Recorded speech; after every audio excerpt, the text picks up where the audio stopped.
Okay, ಮಾಜಿ ಮುಖ್ಯಮಂತ್ರಿ ಯಡಿಯೂರಪ್ಪನವರು ಮುಖ್ಯಮಂತ್ರಿ ಆಗಿದ್ದಾಗ ಸಾಕಷ್ಟು ಒತ್ತಡ ಬಂದಿತ್ತು ಸಿ ಬಿ ಐ ಎನ್ಕ್ವೈರಿಗೆ ಕೊಡಿ ಅನ್ನುವಂಥ ವಿಚಾರ. ಆದರೆ ಅವರು ಸಿ ಬಿ ಐ ಎನ್ಕ್ವೈರಿಗೆ ಅದನ್ನು ಕೊಡಲಿಲ್ಲ. ಯಾಕೆ ಕೊಡಲಿಲ್ಲ ಅನ್ನುವಂಥ ಕಾರಣವನ್ನು ಕೂಡ ಈಗಲೂ ಅದೇ ಮಾತನ್ನು ಹೇಳ್ತಾ ಇದ್ದಾರೆ. ಆದರೆ ಇವತ್ತು ಜನಾರ್ದನ್ ರೆಡ್ಡಿ ಬಂಧನವಾಗಿರೋದು ಹೇಗೆ ಅನ್ನುವಂಥದ್ದು, ಈ ಹಿಂದೆ ಅನಂತಪುರ ಅನ್ನೋದು ಆಂಧ್ರ ಪ್ರದೇಶದ ಪ್ರದೇಶ.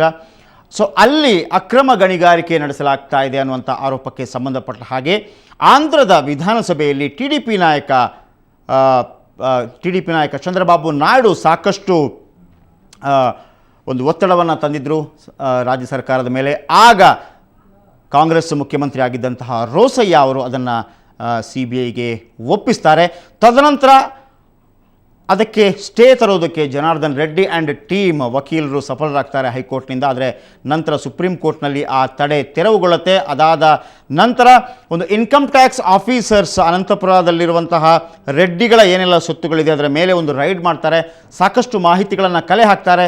ತದನಂತರ ಒಂದು ಸಿ ಬಿ ಐ ತಂಡ ಜನಾರ್ದನ್ ರೆಡ್ಡಿ ಅವರ ಹಿಂದೆ ಸಾಕಷ್ಟು ಬಾರಿ ಅವರನ್ನು ಯಾವ ರೀತಿ ಏನೆಲ್ಲ ತನಿಖೆಗಳನ್ನು ಮಾಡಬೇಕು ಎಲ್ಲವನ್ನು ಕೂಡ ಸೂಕ್ಷ್ಮವಾಗಿ ಎಲ್ಲ ಮಾಹಿತಿಗಳನ್ನು ಸಂಗ್ರಹಿಸಿತ್ತು. ಆದರೆ ಅಚಾನಕ್ಕಾಗಿ 1 ತಿಂಗಳ ಹಿಂದೆ ಅವರು ಮಾಜಿ ಸಚಿವರಾದರು. ಸ್ವಲ್ಪ ಸಿ ಬಿ ಐಗೂ ಕೂಡ ಬಹಳ ಈಸಿ ಆಯಿತು ಅಂತ ಅನಿಸ್ಬೋದು. ಸೊ ನಿನ್ನೆ ರಾತ್ರಿ 12 ಗಂಟೆಯಿಂದ 4 ಗಂಟೆ ತನಕ, ಅಂದರೆ ಬೆಳಗ್ಗೆ 7 ಗಂಟೆ ಹೊತ್ತಿಗೆ ಅವರ ಅರೆಸ್ಟ್ ಆದರೂ ನಿಜ, ಅವರನ್ನು ವಶಕ್ಕೆ ತೆಗೆದುಕೊಂಡು ಹೈದರಾಬಾದ್ಗೆ ಕರ್ಕೊಂಡು ಹೋಗಿದೆ. ಸೊ ಇವೆಲ್ಲವೂ ಕೂಡ ಇವತ್ತು ನಡೆದಂಥ ಘಟನೆ. ಇನ್ನು ಮಾಜಿ ಸಚಿವ ಜನಾರ್ದನ್ ರೆಡ್ಡಿ ಬಂಧನದ ಹಿಂದೆ ಕಾಂಗ್ರೆಸ್ ಪಕ್ಷದ ಕೈವಾಡವಿದೆ ಅಂತ ವಸತಿ ಸಚಿವ ಸೋಮಣ್ಣ ಹೇಳಿದ್ದಾರೆ.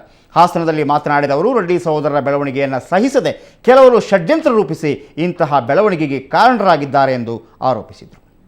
ಇನ್ನೊಬ್ಬರ ಬೆಳವಣಿಗೆಯನ್ನು ಸಹಿಸ್ತಾ ಇರ್ತಕ್ಕಂಥ ವ್ಯವಸ್ಥೆಯಿಂದ ಕೆಲವಾರು ಸಂದರ್ಭದಲ್ಲಿ ಆಗ್ತಕ್ಕಂಥ ಘಟನಾವಳಿಗಳು ನಮ್ಮ ಕಣ್ಮುಂದೆ ಇರೋದ್ರಿಂದ ಏನಿವತ್ತು ಜನಾರ್ದನ್ ರೆಡ್ಡಿ ನಮ್ಮ ಸ್ನೇಹಿತರನ್ನ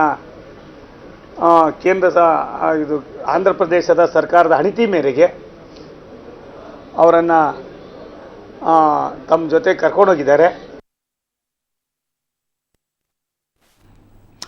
ಸೋಮಣ್ಣ ಅವರು ಮತ್ತೊಮ್ಮೆ ಸಂಪುಟಕ್ಕೆ ಸೇರ್ಪಡೆಗೊಂಡಿದ್ದರು. ಅವರ ಹೆಸರು ಕೂಡ ಇತ್ತು, ಅವರ ಮಗನ ಹೆಸರಿತ್ತು, ಸನ್ ಆಫ್ ಸೋಮಣ್ಣ ಅನ್ನುವಂಥ ಕಾರಣಕ್ಕಾಗಿ ಮಾತ್ರ ಅವರನ್ನು ಮತ್ತೆ ಸಂಪುಟಕ್ಕೆ ಸೇರಿಸಿಕೊಳ್ಳಲಾಗಿದೆ ಅನ್ನುವಂಥ ಸಮಜಾಯಿಷಿಯನ್ನು ಕೂಡ ಸದಾನಂದ ಗೌಡರು ನೀಡಿದರು. ಆದರೆ ಸೋಮಣ್ಣ ಸಂಪುಟ ಸೇರುವುದಾದರೆ ನಾವ್ಯಾಕೆ ಸೇರಬಾರದು ಅನ್ನುವಂಥ ಒತ್ತಡ, ಹಾಗಾಗಿ ಸಾಕಷ್ಟು ಒತ್ತಡಗಳನ್ನ ರೆಡ್ಡಿ ಬ್ರದರ್ಸ್ ಹೇರಿದ್ರು. ಆದರೆ ಇವತ್ತು ಸೋಮಣ್ಣ ಯಾವ ರೀತಿಯ ಪ್ರತಿಕ್ರಿಯೆ ನೀಡಿದ್ರು ನೀವೇ ನೋಡಿದ್ರಿ.